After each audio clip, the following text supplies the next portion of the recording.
전국적으로 이달 들어 하루에 한 번꼴로 산불이 발생했습니다. 부주의로 인한 산불이 약 30%를 차지하는 가운데 최근 의성에서 발생한 산불은 방화에 의한 것으로 추정됩니다.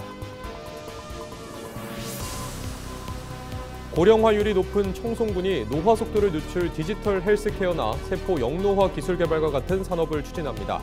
청송읍 덕리 일원에는 관련 연구단지를 조성합니다. 경주시가 신당천 하천 재해 예방사업 준공식을 열고 5년간의 정비 사업을 마무리했습니다. 제방 보강, 교량 재가설, 수변 환경 개선 등이 이뤄졌습니다. 대구 수성구가 자립준비 청년과 보호대상 아동을 지원하기 위한 맞춤형 상담을 제공하고 있습니다. 교장실 대신 상담실을 택한 선생님을 미니 인터뷰에서 만나봅니다.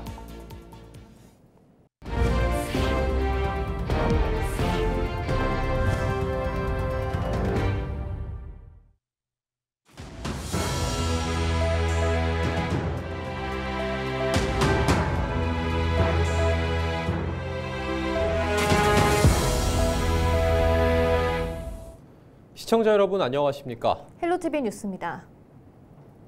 지난 19일과 20일 의성군 구천면에서 이틀 연속 산불이 났습니다.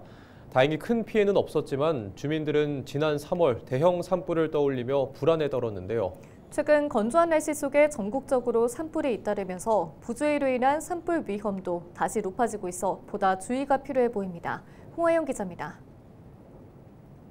의성군 구천면의 한 도로 인근 산에 산불 원인 조사띠가 둘러져 있습니다. 지난 19일과 20일 의성 산불이 났던 곳입니다. 해당 산불은 방화에 의한 것으로 추정되며 용의자 본인의 신고로 소방 인력이 투입돼 비교적 초기에 진화 작업을 진행했습니다. 다행히 큰 피해는 없었지만 지난 3월 경북 북부 지역에 대형 산불이 지나갔던 만큼 주민들은 공포에 떨었습니다.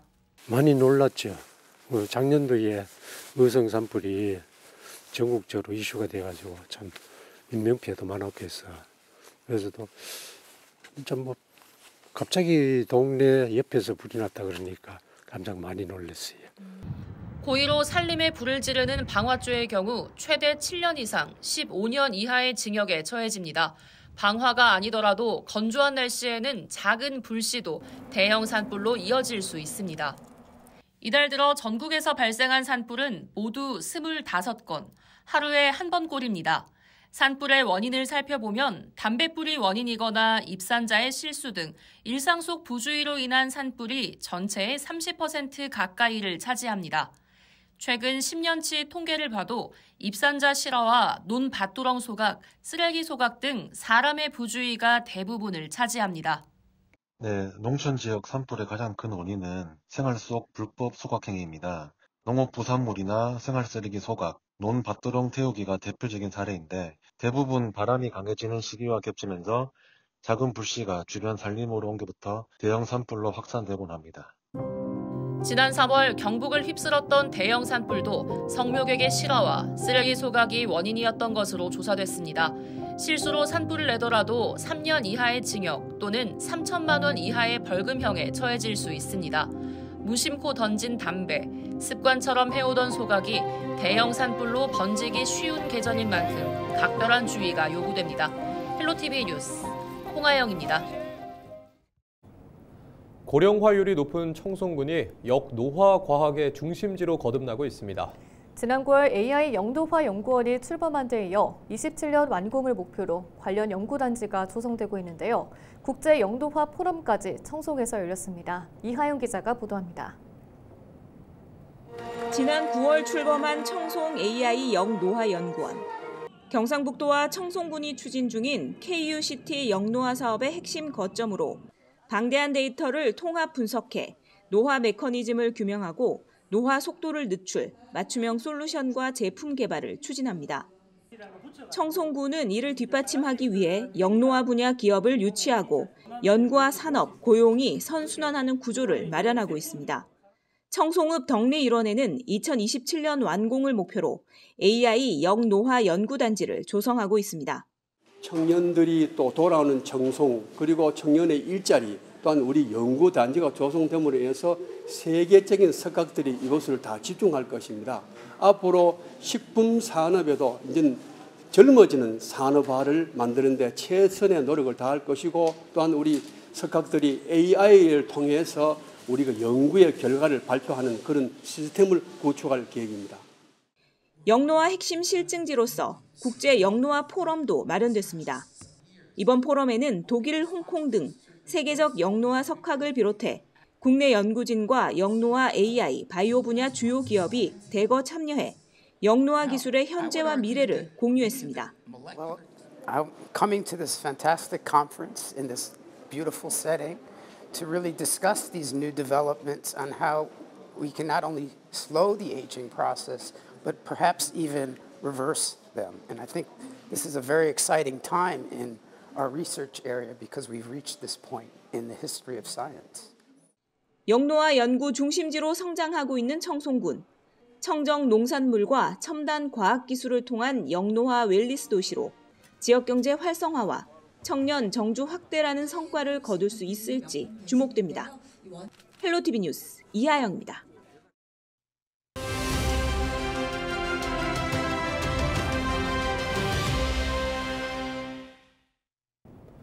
교장실 대신 상담실을 택한 장경희 퇴직 상담교사가 보호대상 아동과 자립준비 청년들을 돕는 특별한 활동에 나섰습니다. 대구 수성구 똑똑 행복 담임 선생님이 왔어요 사업은 보호대상 아동 160여 명, 자립준비 청년 40여 명에게 정서적 안정과 건강한 사회 진입을 위한 맞춤형 상담을 제공하고 있는데요. 장경희 선생님은 아이들 곁에 꾸준히 함께할 어른 한 명을 만들어주고 혼자가 아니라는 사회적 지지를 심어주는 것이 핵심이라고 강조했습니다. 미니 인터뷰에서 장경희 퇴직 상담교사를 만났습니다.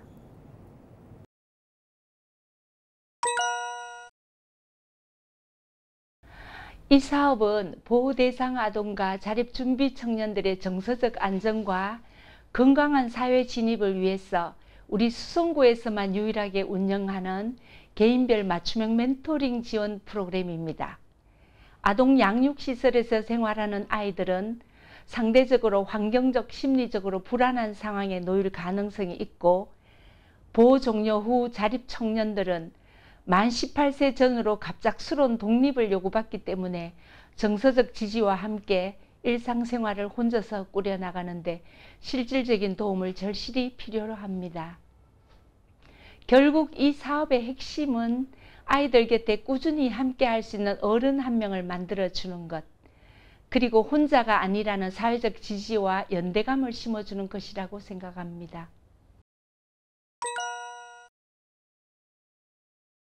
크게 두 가지 대상에게 각기 다른 방식으로 접근하고 있습니다. 첫째는 양육시설이나 가정위탁 아동입니다. 아이들을 정기적으로 만나 학습, 생활, 정서 등을 종합적으로 살펴보고 학교와의 관계나 친구 관계에서 생기는 문제들을 그들의 이야기를 통해서 함께 파악하고 점검합니다. 어떤 아이는 속상한 일이 있어도 자기 편이 없어서 말할 곳이 없어 참고 있다가 정기 만남을 통해서 처음으로 고민을 털어놓기도 합니다. 이런 과정에서 아이들 개개인의 감정과 행동 변화에 맞춘 세심한 지원이 가능해집니다. 둘째는 성인이 되어 보호 종료된 청년, 즉 자립준비 청년입니다. 청년들은 일상생활에서 정말 다양한 문제를 마주합니다. 주거, 경제관리, 진로선택, 생활 루틴 만들기, 인간관계, 건강문제, 스트레스 관리까지 일상의 모든 부분이 자신의 자립과 직결됩니다. 저는 이 청년들과 1:1 상담을 통해서 현재의 어려움을 헤쳐나갈 목표를 세우고 실제로 필요한 자원을 연결해주며 때로는 함께 재무계획을 세우고 취업 서류나 자소서 준비를 돕고 일상생활 관리 방법을 함께 의논하기도 합니다. 변화는 크고 작은 모습으로 나타나는데요. 그중 가장 인상적인 것은 점점 밝아지는 얼굴 표정의 변화입니다. 처음에는 경계심이 강하고 조심스러웠던 시설 아이들이 자신의 감정이나 고민을 자연스럽게 표현합니다. 정서적 안정이 생기니 학습 태도나 일상 습관도 함께 좋아지는 경우가 많았습니다. 자립 준비 청년들 또한 변화가 큽니다. 처음에는 계획 없이 지내던 친구들이 상담을 통해서 자신의 하루를 정리하기 시작하고 목표를 명확히 잡아가는 모습을 보여줍니다. 마음 문이 열리고 정서적으로 안정이 되고 자기 자신을 바라보는 감정이 점차 편해지면서 보편성을 넓혀가는 시야를 갖게 됩니다. 이러한 활동을 위해서 무엇보다 중요한 것은 아동 및 청년들과 정서적 신뢰관계의 동반입니다. 누군가 따뜻한 시선으로 나를 지켜보고 있다는 안정감이 생기면 아이들도 청년들도 문제를 스스로 해결할 힘이 생겨납니다. 보호대상 아동과 자립준비 청년들도 결국은 우리 지역사회의 중요한 구성원입니다. 이들이 안전하게 자라서 한 명의 성인으로 건강하게 사회에 자리 잡을 수 있도록 돕는 일은 특별한 개인이나 단체만의 일이 아니라 지역 전체의 관심이 필요한 영역입니다. 누군가의 따뜻한 관심이, 따뜻한 위로의 말 한마디가 한 아이의 삶을 바꾸고 한 청년의 미래를 열어가는 힘이 될 수 있습니다.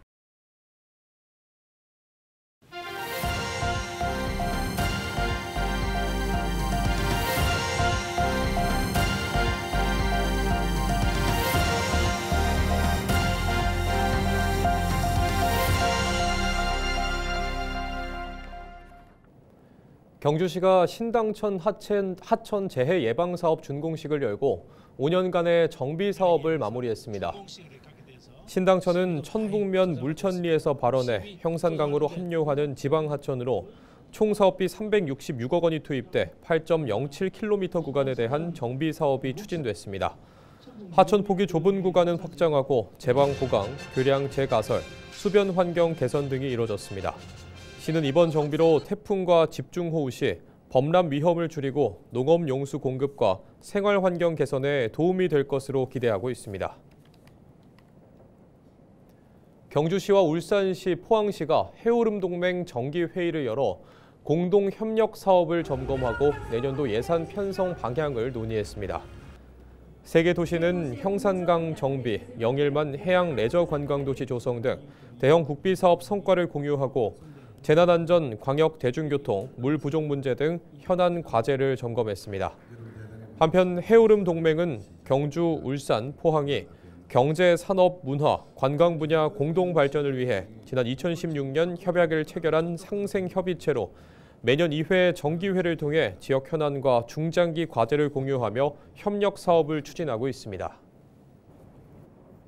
경산시가 2025년 장애인 평생학습 도시성과 공유회를 개최했습니다.